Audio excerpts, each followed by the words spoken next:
Kembali lagi di video marketing bersama dengan saya Yusan. Jika kalian sering mendengar istilah cookies pada suatu website yang biasa digunakan untuk menyimpan session, sebenarnya masih banyak lagi metode untuk storage di sisi browser, terutama untuk store data. Nah, jika kita lihat pada Google Chrome yang tampil di layar ini, jika kalian melakukan inspect, kemudian milih pada bagian application, akan ada bagian storage di sini. Nah, itu adalah storage yang disupport oleh browser. Mulai dari local storage, kemudian ada session storage, ada IndexedDB, WebSQL, kemudian cookies dan trust tokens. Di video ini kita akan membahas satu persatu dari berbagai macam fitur storage ini yang disupport oleh browser. Mari kita mulai. Kita mulai dari local storage terlebih dahulu. Konsepnya adalah storage penyimpanan berbasis key dan value. Untuk value yang didukung oleh local storage ini hanya string ya. Jika kalian ingin menyimpan array ataupun objek, itu harus di-parsing atau di-convert terlebih dahulu ke dalam string. Untuk memastikan apakah browser ini support local storage, dan ini wajib ya sebelum kalian implement local storage untuk memastikan tidak ada error yang terjadi ketika sudah running. Bisa dicek dengan window.localstorage. Jika ada hasilnya dan bukan undefined atau null, maka local storage siap digunakan oleh browser tersebut.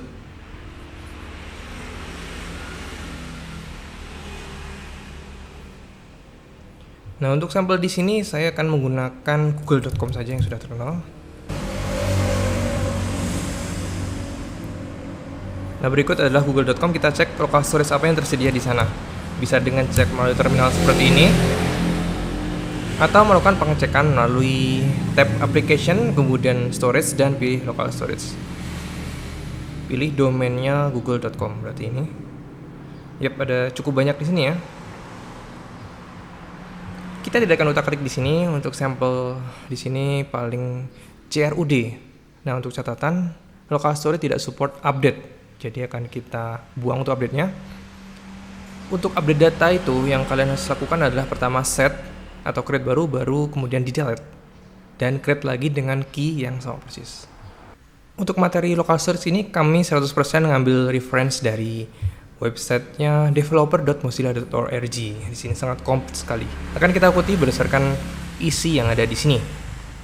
Pertama kita adalah membuat storage baru dengan set item. Oke, sebagai sampel saya ingin set item apa ya, misal name. Nah, saya barusan menambahkan data di local storage saya. Bisa cek di application, masuk ke local storage dan cari name. Jika belum ada berarti perlu di refresh dulu. Nah, ini dia name dengan value-nya Yusan.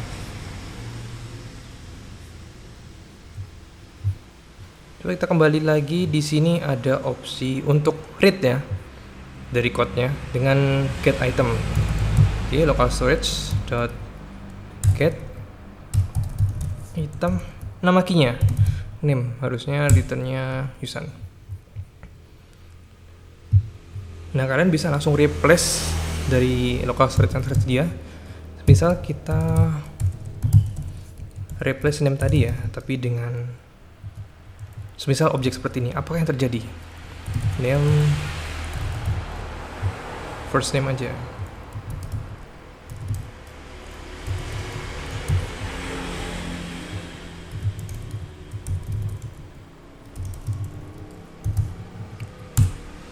Jika kita enter, nggak ada masalah ya, tapi apa yang terjadi dengan datanya? Coba kita reload name objek. Nah, ini karena local storage hanya support string. Solusinya kita harus parsing dulu objek ini ke dalam string menggunakan json.stringify. Ini jika menggunakan JS. Oke, tersimpan. Kita cek lagi. Nah, di sini baru bisa terbaca oleh local storage. Nah, untuk get item nanti, selain di get, kalian juga memastikan harus diparsing terlebih dahulu ya, karena sifatnya adalah string. Misal ada local storage, kemudian kita get item name-nya. Nah, di sini masih string karena perlu diparsing terlebih dahulu. Setelah diparsing baru kembali ke objek sesungguhnya. Ini berlaku pula untuk array. Kita cek lagi di Mozilla Dev. Ada remove item untuk menghapus jika sudah tidak dibutuhkan. Yap, kita perlu menghapusnya karena tidak ada expiry tab di local storage ini. Jadi jika kalian lupa hapus, maka akan di sana untuk selama-lamanya. Kecuali user melakukan clear cache atau clear data. Remove item seharusnya di sini sudah bersih. Nah, ada dua cara remove. Pertama, remove by key, dan terakhir adalah clear seperti ini. Clear artinya semua local storage akan bersih. Kita praktekkan saja. Ini before-nya ya. Ada banyak sekali storage di sini. Dan coba kita eksekusi clear. Dan langsung bersih. Itulah seputar local storage. Yang kedua adalah session storage. Konsepnya sama dengan local storage di bagian satu tadi. Penyimpanan berdasarkan key dan value. Dan value yang disupport memang hanya string saja. Yang bikin beda adalah jika local storage itu tidak ada expiry time, artinya dia tidak akan pernah hilang kecuali dihapus oleh code ataupun customer-nya. Nah, di session storage ini akan otomatis hilang jika user tidak lagi mengunjungi halaman tersebut. Semisal dia close tab ataupun close window. Nah, kembali di Mozilla Dev, langsung aja kita ambil sampel untuk sintaksnya. Untuk cek apakah browser support, dengan cek property di Windows Session Storage. Nah, berikut ada session storage yang dihasilkan oleh google.com alias Google Search. Nah, untuk membuktikan tadi apakah dia masih ada ataupun otomatis hilang ketika website di close, kita buktikan dengan menyimpan data session sama persis dengan local storage untuk set dan get sama clear serta delete. Misal di sini saya simpan user session aja.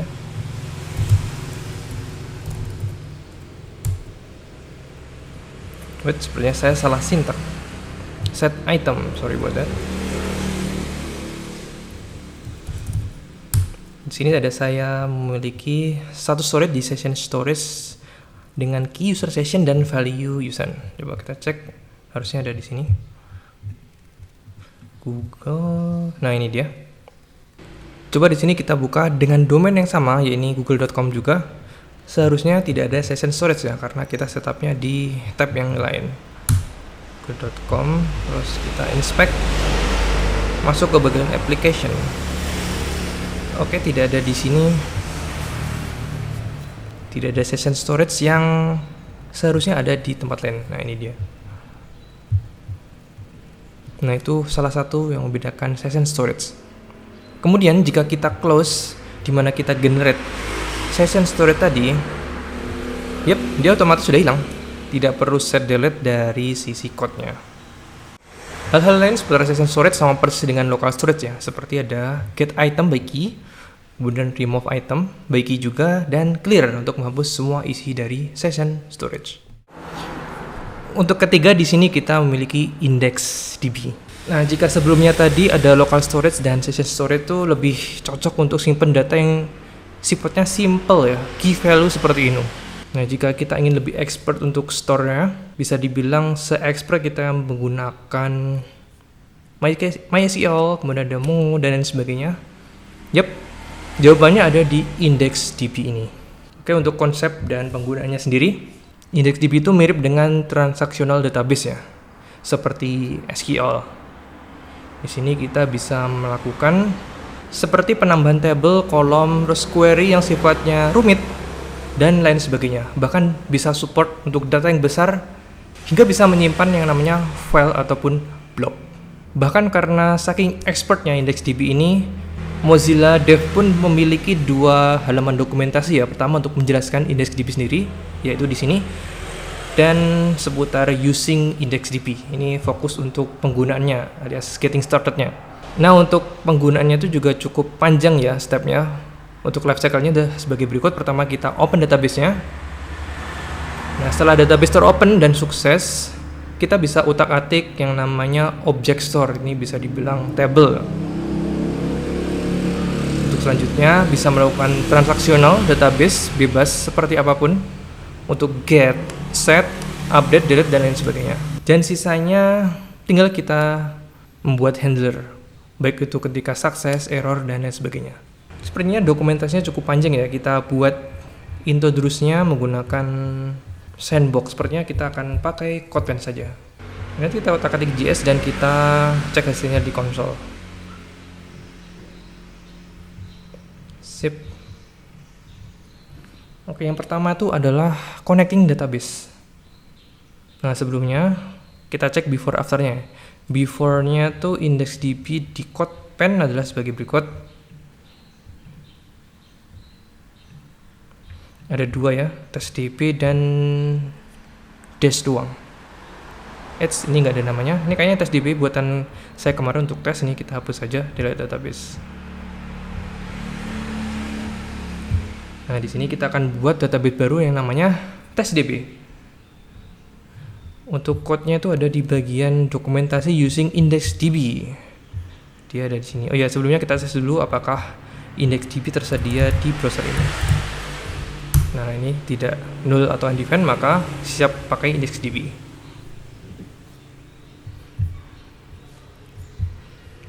Opening database seperti ini.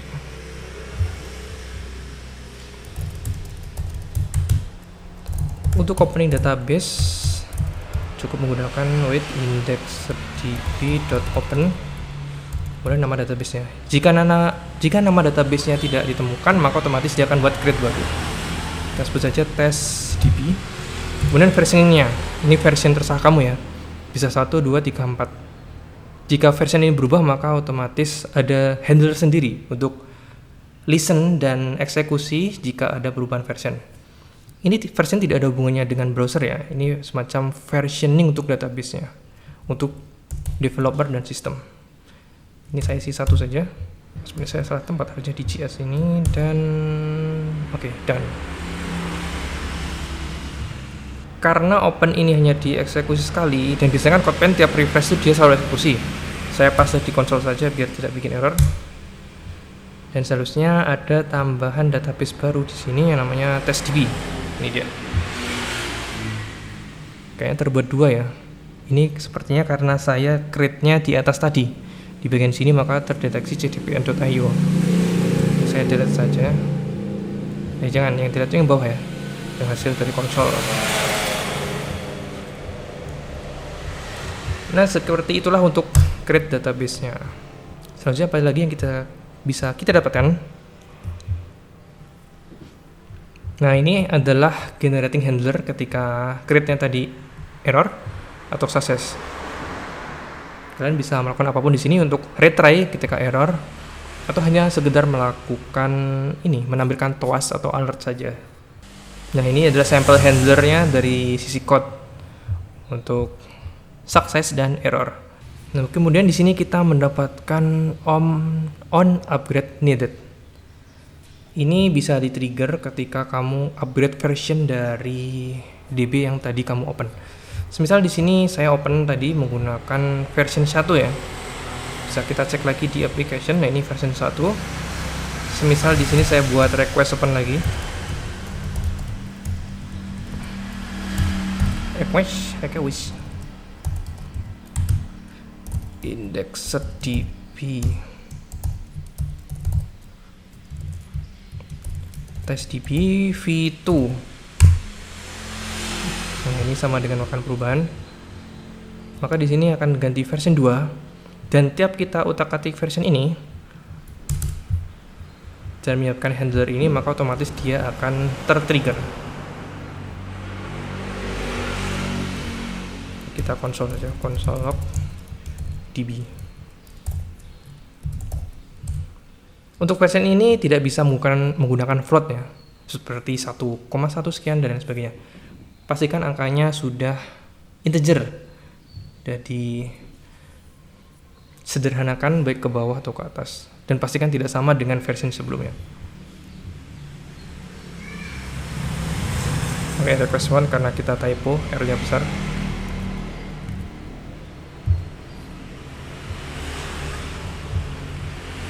Save. Terus kita ganti versionnya menjadi 3. Save.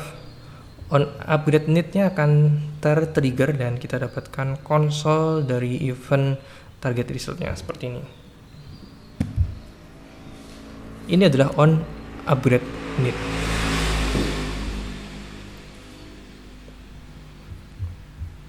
Nah, lebih detail seputar IndexedDB ini akan kita bahas di video lainnya karena ini akan sangat panjang. Karena kita fokus untuk introduce saja untuk session kali ini. Jadi kita bahas yang ada di Mozilla Dev. Di sini kami memiliki sampel data berupa objek dengan isian seperti ini. Objeknya dibungkus array ya karena nggak cuma satu. Customer data. Nah di sini untuk kemudian dia akan dibuat yang namanya object store. Object store itu jika dibandingkan dengan MySQL atau Mongo adalah table. Yang mana table itu memiliki name dan property. Bisa unique, kemudian tipe datanya apa, dan lain sebagainya. Untuk selanjutnya data-data yang disimpan di IndexedDB tersebut dalam object store itu bisa kita utak-atik seperti add, kemudian removing, retrieving, dan lain sebagainya. Bahkan jika lebih expert, data di IndexedDB ini bisa kita buat semacam search yang sifatnya seperti indexing search. Jadi search yang sangat cepat meskipun datanya sangat banyak. Yap, itulah lebih singkat seputar IndexedDB. Keempat, di sini kita memiliki Web SQL database. Nah, sebenarnya Web SQL database ini udah lama deprecated ya. Sejak 18 November 2010 kurang lebih. Bisa kalian cek di link Web3-nya. Tapi ada pertanyaan kenapa masih tersedia di Chrome. Sebenarnya bukan hanya di Chrome sih. Meskipun ini sudah deprecated, tapi di Google Chrome dan Safari masih menyediakan support untuk Web SQL ini. Nah, yang mana Web SQL ini sudah tergantikan oleh IndexedDB yang tadi kita bahas pada nomor 3. Jadi untuk Web SQL ini akan kita skip dan lanjut ke 5, yaitu cookies. Dan untuk yang kelima atau yang terakhir adalah cookies. Di sini saya bilang terakhir padahal nanti masih ada trust tokens. Ya, karena trust token ini konsepnya sangat berbeda sekali dengan storage yang ada di atasnya. Jadi akan kita bahas pada video terpisah. Cookies sendiri paling banyak digunakan ya, bisa untuk session storage, kemudian tracking, dan personalization, dan masih banyak lagi. Alasan utamanya karena lebih secure ya, apalagi dengan konfigurasi yang sesuai. Yap, konsepnya masih sama dengan local storage ataupun session storage, dengan penyimpanan berdasarkan key dan value-nya. Tapi banyak perbedaan di sini. Oke, berdasarkan sumber kita ambil dari Mozilla Dev. Untuk memastikan sudah support cookies, seharusnya itu sudah ya, karena ini umurnya cukup lama sekali. Untuk memastikan bisa dengan dokumen. Ini beda dengan sebelumnya yang dimana tersimpan di window .cookie. Yep.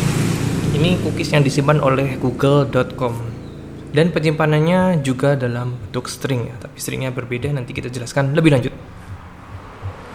Di samping dengan script ini bisa kalian cek di application storage, masuk ke cookie dan pilih domainnya. Di sini www.google.com, ada cukup banyak sekali. Dan sebagian besar value-nya itu di encrypt ya, kita tidak bisa lihat secara langsung. Oke, masih di cookie. Selain key value, dia masih memiliki beberapa properti lainnya yang cukup banyak di sini, berbeda dengan local storage dan session storage. Pertama adalah domain bagian sini. Domain di sini adalah menyimpan di mana cookie tersebut di-generate atau diciptakan. Yap, kita sudah sesuai di sini semuanya di google.com. Tapi di sini kita nemu satu JS static. Ini mengartikan bahwa JS static membuat cookie ketika kita mengakses google.com ini. Bisa untuk tracking sebagian besar. Bagi contoh, jika kalian memasang Google Analytics, dia juga membuat cookie sendiri. Dan di sini domainnya tercipta Google Analytics ya. Atau bisa .google.com saja. Untuk path sendiri, nah ini path sendiri adalah mengartikan di mana cookie tersebut bisa diakses. Jika ditulis seperti ini mengartikan semua path di dalam domain google.com ini yang sedang kita akses bisa mengakses dan diakses oleh cookie tersebut. Jika kalian hanya ingin /dashboard saja misal, cukup menambahkan slash dashboard bagian path ketika create cookie. Kemudian ada expired atau maxx. Nah, ini juga yang membedakan dengan local storage dan session storage, di mana ketika tanggal ini tercapai, tanggal dan waktu ini, maka cookie tersebut otomatis sudah tidak aktif dan terhapus dari browser. Ini untuk size-nya dalam satuan bit, tidak perlu dijelaskan. Kemudian ada HTTP only. Apakah cookie ini hanya bisa diakses melalui HTTP atau web, atau bisa diakses melalui hal lainnya. Kemudian ada secure, ini cukup penting ya, diutamakan yes saja ketika sudah di production. Mengartikan bahwa cookie ini hanya bisa diakses oleh domain yang sudah menggunakan HTTPS. Kemudian ada same site. Nah, same site sendiri ada 3 value ya. Pertama adalah lex, kemudian stretch, dan none. Jika lex sendiri mengartikan bahwa cookie tersebut bisa diakses oleh domain-domain lainnya, bisa dengan metode get dan lain sebagainya. Kemudian jika stretch, ini hanya bisa diakses di domain ini saja. Jika none, maka bukan leg dan bukan stretch, bisa diakses oleh semuanya. Dan itu saja seputar properti di cookies. Nah, kembali ke konsol. Ini kita clear dulu. Tadi kan kita dapat banyak value cookiesnya. Jika kita membuat value baru di cookie, cukup dengan dokumen cookie sama dengan formatnya sebagai berikut. Ya, ini key. Nah, key-nya saya name saja, kemudian file. Filenya misal ini. Nah, ini saja sebenarnya sudah tersimpan di cookie. Bisa kita cek di dokumen.cookie. Dia tidak akan mereplace semuanya ya. Ya, bisa dibilang push. Nah, ini bagian belakang ada name.user. Bisa kalian cek juga di bagian application, kemudian cookie bagian bawah. Nah, kita perlu refresh dulu. Cari name. Wait, mana name? Kayaknya terlalu banyak. Gini aja. Nah, jika default membuat cookie baru tanpa properti ini tadi, maka ya seperti ini. Domain, path, include, expires atau maxx-nya unlimited, makanya tertulis session. Nah, jika kita ingin set properti lainnya selain value dan key-nya, tapi sebelumnya kita coba cek ini aja. Misal user 2 apakah langsung terreplace atau tidak tersimpan. Oke, dia langsung terreplace ya.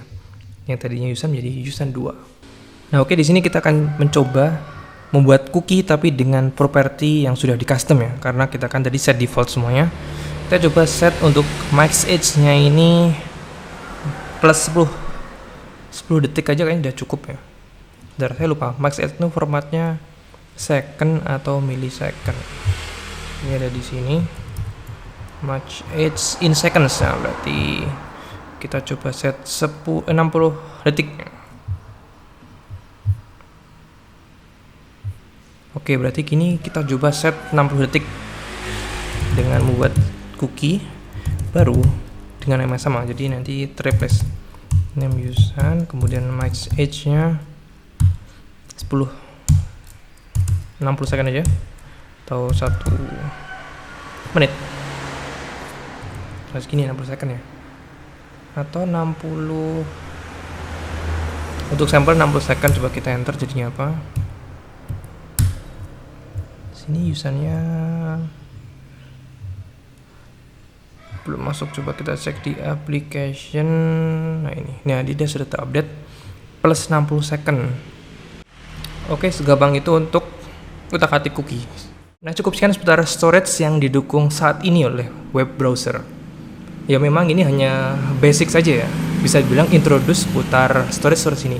Kemungkinan nanti besar akan ada video lanjutan yang lebih mendetail untuk masing-masing storage-nya. Terima kasih atas perhatiannya dan sampai jumpa di video mau coding berikutnya.